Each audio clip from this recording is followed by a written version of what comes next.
Hello, welcome back to the Michael Talks Football channel. It is World Cup qualifiers week, and you know what that means. Finnish national team talk on the Michael Talks Football channel. I have my guest, Nick. I say it every week to you. I say it every time a Finnish national team game comes up. It's a big one, and this is a massive one once again. How are you feeling? Yeah, I guess I have the same one-liners as you. That it's crucial games. There's not much to change or much to speculate in the Finnish lineup, but always the opponent is the interesting here. That what are they up to this day? They're a team who can, in a good day, they can challenge who they want, but on a bad day, they can't win Kazakhstan even if they have two two chances. Yep, exactly. So this is a massive game. We're going to first look at the group, guys. Then we're going to look at potential lineups for both teams, and then we'll just discuss about the lineups and all that sort of stuff. So here's the group standing so far. France, if they get a point or if they get a win, I think they should be fine then of qualifying to Qatar directly. If they win, they'll qualify directly. Then Ukraine are in second place with 6 draws. Unbelievable. They're on second place with 6 draws. It's pretty ridiculous. Finland are right behind them with 8 points. Bosnia on 7 points, and Kazakhstan at the bottom. I mean, obviously, the games coming up, we already talked about Finland, Bosnia, and then after this, there is France, Kazakhstan on the same day in the night. Then there's Finland, France next Tuesday, and then Bosnia, Ukraine next Tuesday. So this group is wide open, and I don't know what to expect. Nika, what's your thoughts about the group then? Well, on a group level, basically, the Bosnia-Ukraine match is the most significant one because that even if people budget 3 points out of these two games for Finland, it's still depending on like how Ukraine does. The dream scenario would be that Ukraine ends at one win and seven ties. That would be a dream, since that would require that we only win one out of our two games, and then that should be Bosnia. Then that they wouldn't go surpass us. So just by winning Bosnia now, and then hoping that at least Ukraine doesn't win in the last round, then we have a really good position.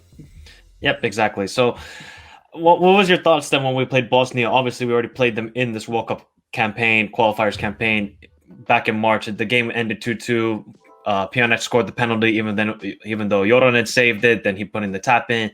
Pukki then had a great volley off a Alho crossbar. Then there was just a mad scramble in the box. Then Pukki from a Bosnia corner, literally one pass, I think, from Kamara or Lud, and he was through on goal. And then I can't remember which Bosnian player equalized, but it was late. It was kind of a deflection. Yeah. Joronen should have maybe saved it, but didn't. But that game was very entertaining. It was very back and forth kind of action. I was thoroughly entertained. So I don't expect it to be so wide open as that game in March. What's your thoughts then?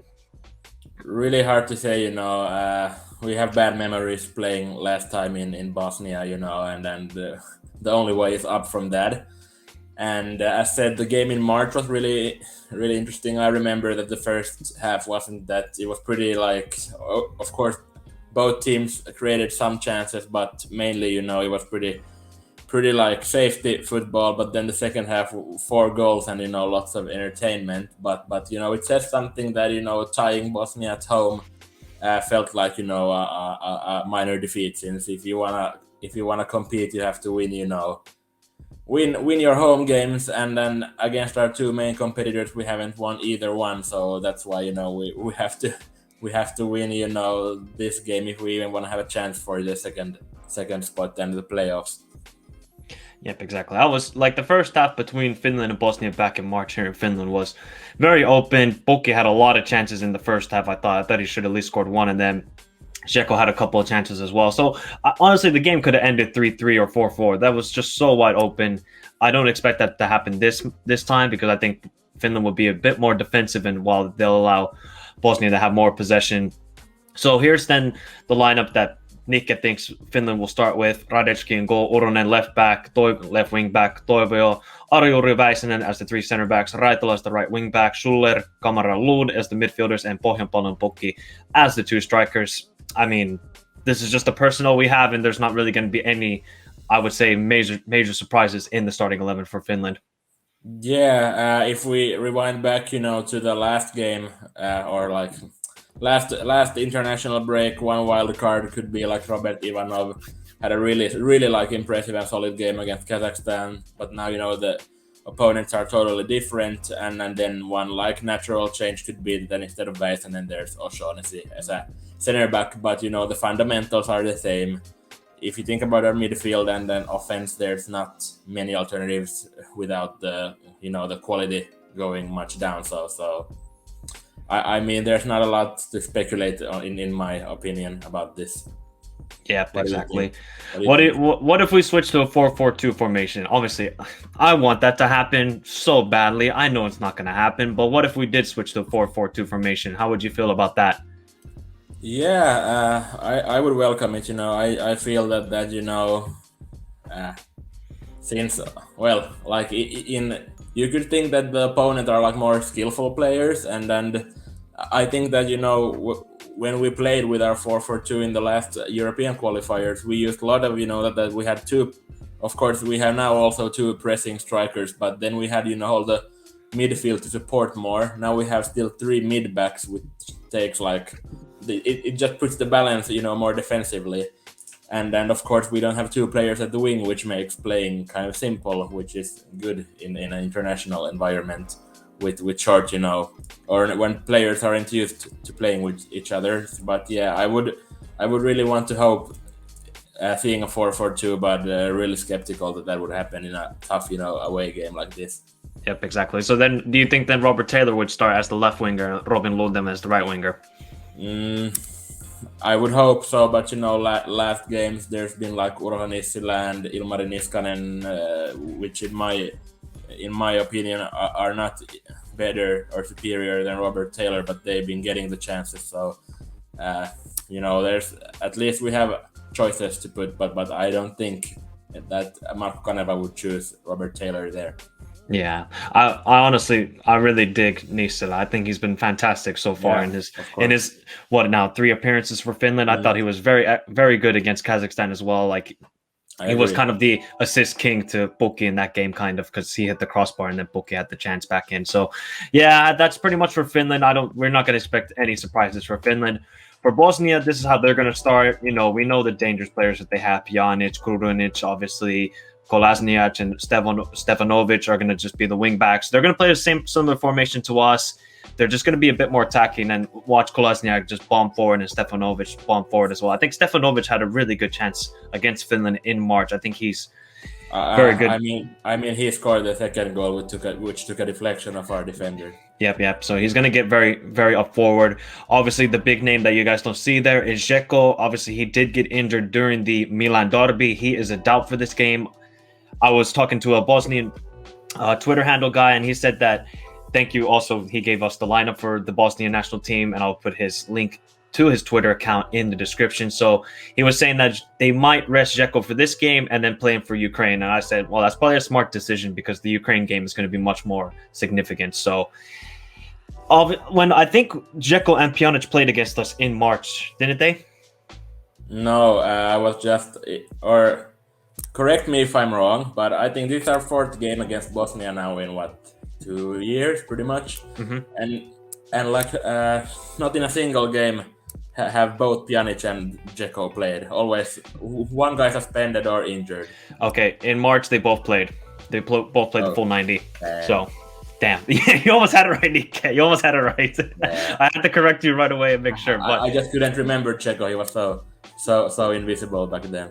Oh, don't be rude. Don't be rude. He is a very good player. Even though he's 35 years old now, Edin Dzeko, I think he's still quality. Exactly. Really a world-class striker. Yeah, even though he doesn't have pace, but just his touch and just the way he can hold up the play is just fantastic to watch. But yeah, I'm going to be honest with the Bosnian fans here. I'm not really used to most of these players, and they would probably say the same thing about our players as well. They're like, who the hell is like Kamara, Schuler, Taylor? They don't know these guys, and they don't probably know and we don't know their players so much. But one player I want to highlight is Amahozic.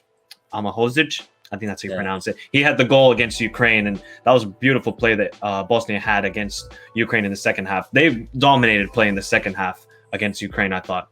You watched the game, right? Yeah, and isn't he or someone else playing for Malmö? Yeah, I think it is the Hamahosic. I think that's how you pronounce it. Okay. I'm sorry, guys, if we're completely butchering the names. We are not used to pronouncing Bosnian names, but I think it is the Hamahosic who plays for Malmö, yeah. Yeah, I mean, I think he scored in at least did something in the Champions League or in the qualifiers. Could be. I'm not sure, but I've seen his name like a few times Yeah, with but I Malmö. mean, well, what can we take then? Obviously, the last time Finland traveled away to Bosnia, it didn't end pretty for us. It was a 4-1 beatdown from. It was just a Pjanic masterclass in that game. Yeah, pretty much. He was just absolutely fantastic.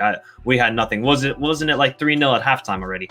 Yeah, and it started like with a nice finish. A basic Finland conceded goal that you back off. Too deep down, and then the opponent can just take the shot. And there was a really good finishing, and then like came the penalty, which hit Pyry Soiri's like shoulder or something, which we could have used the VAR in that situation, but it's easy to whine now 2 years later about Yeah, it. exactly. We qualified and they didn't. Sorry, Bosnia fans. We qualified. But I mean, the thing for me is like, we just cannot be defensive. We have got to win this game because we cannot have all our eggs in our basket that we're going to beat France. It's not a guarantee, and I don't see us beating France, to be honest. So we have to just go for this game. Yeah, the chance of, I mean, winning France, even with their like B squad, I would say it's 1 in 100, and we did it last year, so 2 in 100 sounds difficult and unlikely. Yep, exactly.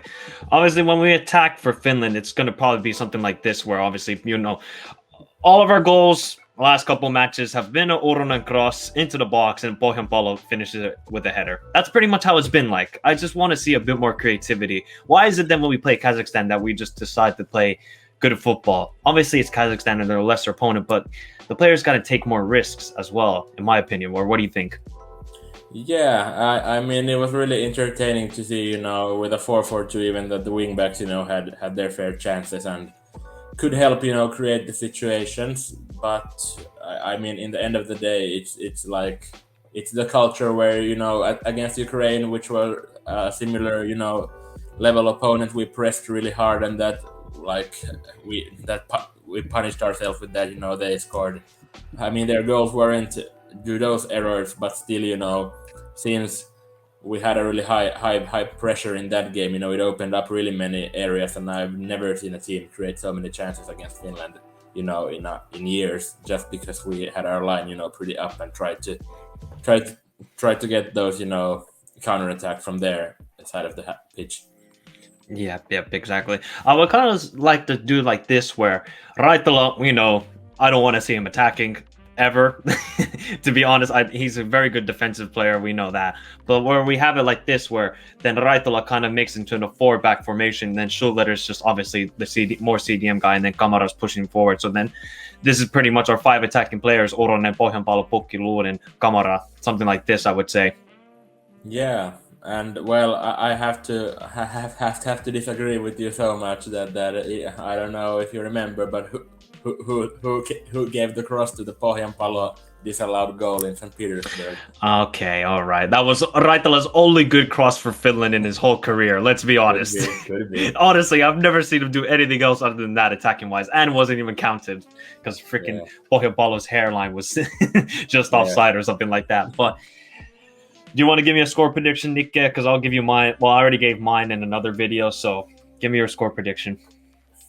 I mean, Bosnia home game, 1-2. Finland? Yeah, home team first. Oh god. Oh yeah, by the way, guys, there are no Finnish fans going to be allowed in Bosnia, either political reasons, so that's going to be a huge advantage, even more for Bosnian fans and the Bosnian national team, as they have very, very passionate fans, and that's nice to see, as long as they don't take it overboard, but it's nice to see. But my score prediction, I'm not confident at all. I have bad memories of going to Bosnia. It's not going to end well for us. I think we're going to lose 2-1. I just don't see us getting a win there. I would love us to win and have a good chance then against France, where we would maybe just need a draw to make it to the playoffs, but I just don't have confidence.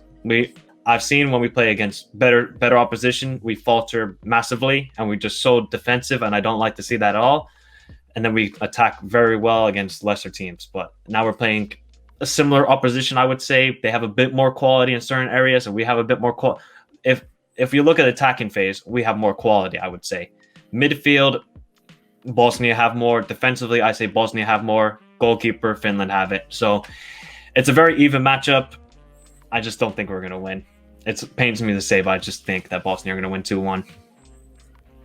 Yeah, well, have to say that then again on Tuesday I will like vote for, or I will cheer for the team which in Bosnia Ukraine which can help Finland the most. But I said this is like now or never. We can never budget 3 points from France. So by winning this game we can go pretty open-minded to the France game, and then we pretty much just need to follow what happens in the second game.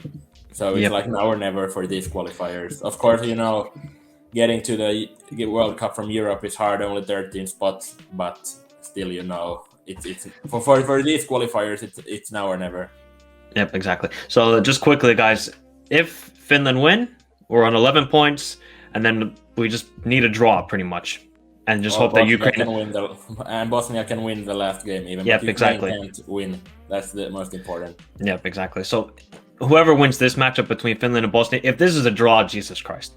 Jesus Christ. Not again, please. Oh, I just don't need more draws in this group. It's just perfect that this is Group D because just a group of draws. But that's it, guys. That is the Finland versus Bosnia match preview, match prediction, whatever you want to title it. So hopefully Finland win. Hopefully we get the W. I just want us to have a good chance of at least making it to playoffs. I think it would be fantastic if we could just have a little slimmer of hope making it into the World Cup. But Nick, thank you for coming on.